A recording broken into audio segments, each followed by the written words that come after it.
Good morning students. आज मैं आपको आईएमएस पोर्टल से रिलेटेड कुछ जानकारी देना चाहता हूँ। जैसे कि अभी यूनिवर्सिटीज़ कुरुक्षेत्र यूनिवर्सिटी से एफिलेटेड कॉलेजेस जो हैं और उनमें जो स्टूडेंट्स पढ़ रहे हैं उनका जो एग्जामिनेशन का मेन जो वर्क रहेगा वो आईएमएस पोर्टल के थ्रू रहेगा। मैंने जैसे पहले वीडियो बनाई थी और उसमें मैंने आपको ये सिखाया था कि आप कैसे उस पर लॉगिन कर सकते हो या कैसे आप साइन अप कर सकते हो।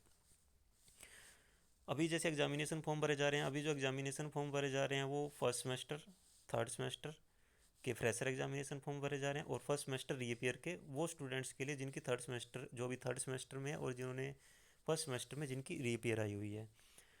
अभी मैं आपको बताता हूँ कि आप जो एग्जामिनेशन फॉर्म भरे जा रहे हैं उसमें भी क्या है कि जो रीअपियर के एग्जामिनेशन फॉर्म है वो स्टूडेंट्स ने खुद भरने हैं और जो उसके फ्रेशर जो रेगुलर एग्जामिनेशन फॉर्म्स हैं वो कॉलेजेस द्वारा भरे जा रहे हैं। आप अपने आईएमएस पोर्टल पे लॉगिन करके लॉगिन करने के बाद एग्ज़ाम्स में जाएंगे। एग्ज़ाम्स में स्टूडेंट एग्ज़ाम फॉर्म रिपोर्ट है और स्टूडेंट एग्ज़ाम फॉर्म रिपोर्ट में जब हम व्यू पे जाएंगे तो व्यू पे जाने के बाद आप अपनी डिटेल चेक कर सकते हो कि आपका कौन कौन सा एग्जामिनेशन फॉर्म भरा जा चुका है। जो आपने रीपेयर के एग्जामिनेशन फॉर्म भरे हैं क्या उसमें आपके सारे पेपर सही भरे गए हैं, या कॉलेजेस ने जो एग्जामिनेशन फॉर्म भरे हैं उसमें जो आपका फॉर्म्स भरे गए हैं क्या उसमें सारे पेपर आपके सही टिक हुए हैं। मेनली जो आपके मेजर पेपर है उसमें आपको प्रॉब्लम नहीं होगी, लेकिन जो आपका एमडीसी, एईसी, एसईसी या फर्स्ट सेमेस्टर में अगर हम बात करें वहाँ पे वीएसी भी है, वो आप चेक कर सकते हो। इसमें अगर आप चेक करते हो, जैसे रीअपियर का स्टूडेंट है, रीअपियर में जो इसने फर्स्ट सेमेस्टर में इसकी रीअपियर है, टर्म्स फर्स्ट लिखा हुआ है वहाँ पे एग्जामिनेशन फॉर्म रीअपियर, 5 पेपर्स में रीअपियर है तो 5 पेपर्स इसके यहाँ शो हो रहे हैं।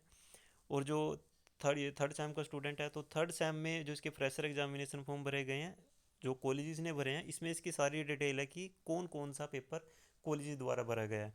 जैसे एईसी एबिलिटी एनहांसमेंट में यहाँ पे संस्कृत भाषा एवं संप्रेषण है।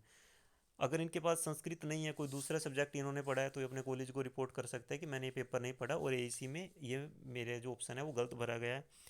सेम अगर हम बात करें SEC waste management techniques, SEC में अगर इसने कोई दूसरा पेपर पढ़ा है, ये जैसे इन्वायरमेंटल साइंस का या केमिस्ट्री का पेपर है, अगर इसने बोटनी पढ़ा है, बायोटेक पढ़ा है, जूलॉजी पढ़ा है, वट एवर, या दूसरा सब्जेक्ट पढ़ा है आर्ट्स का, तो ये वहाँ पे रिपोर्ट कर सकता है। तो मेनली ये है कि जो आपका एग्ज़ाम फॉर्म डिटेल आप वो खुद भी चेक कर सकते हो कि क्या आपके जो एग्ज़ाम फॉर्म भरे गए वो सही भरे गए या नहीं भरा गया। अगर वहीं पे कहीं पे कुछ एरर है, आपको लगता है कि ये पेपर तो आपने पढ़ा ही नहीं है और कॉलेज द्वारा ये भर दिया गया है, तो आप उसको ईजिली अपने कॉलेज को बता के उसको एडिट करा सकते हो, वो आपका एडिट हो जाएगा। दूसरा क्या है कि आप आईएमएस पोर्टल के थ्रू ही अपना एडमिट कार्ड डाउनलोड कर सकते हो। एडमिट कार्ड डाउनलोड करने के लिए आपको एग्जाम पे जाना है, डाउनलोड एडमिट कार्ड करोगे।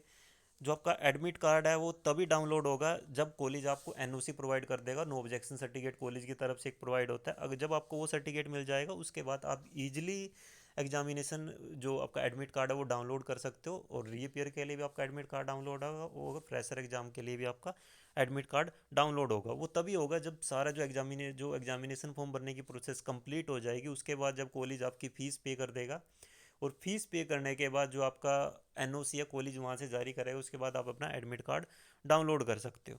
इसमें दूसरी चीज़ मैं आपको बताना चाहता हूँ कि जो फ्रेशर और जो रेगुलर एग्जामिनेशन फॉर्म्स है वो कॉलेज ही भरेगा और उसकी फ़ीस भी कॉलेज के द्वारा पे की जाएगी। और जो रीप ईयर के जो एग्जामिनेशन फॉर्म है उसकी फ़ीस खुद स्टूडेंट्स ने फॉर्म भरना है और स्टूडेंट्स ने उसकी फ़ीस पे आउट करनी है।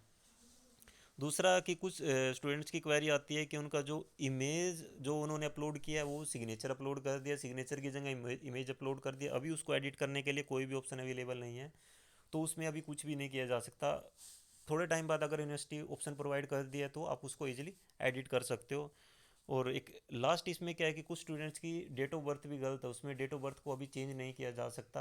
यूनिवर्सिटी के पास क्वेरीज गई हुई हैं, अगर universities date of birth change करने के लिए ऑप्शन प्रोवाइड करते हैं तो आप वो चेंज कर सकते हो।